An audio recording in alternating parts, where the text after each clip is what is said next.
চলুন দেখা যাক বাংলা শিক্ষা পোর্টালে নিউ এন্ট্রি কিভাবে করবেন। এটা হচ্ছে আমাদের স্কুলের ড্যাশবোর্ড। চলুন দেখা যাক।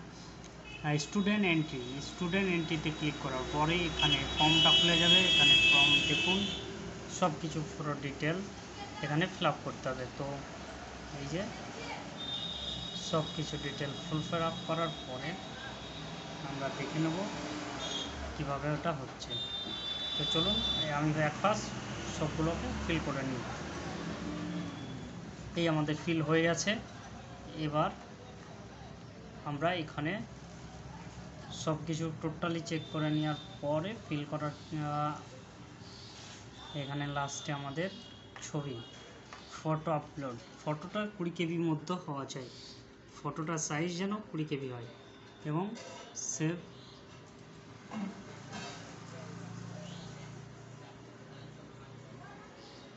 হ্যাঁ, এইখানে একটা নাম্বার, ইউনিক নাম্বার জেনারেট হচ্ছে, যেটা স্টুডেন্ট নাম্বার বললেও বলা যায়। এটা হচ্ছে ইউনিক আইডি। এটা আপনি লিখেও রাখতে পারেন। এই হচ্ছে আমাদের, তাহলে বুঝতে পারা গেল যে আমরা কিভাবে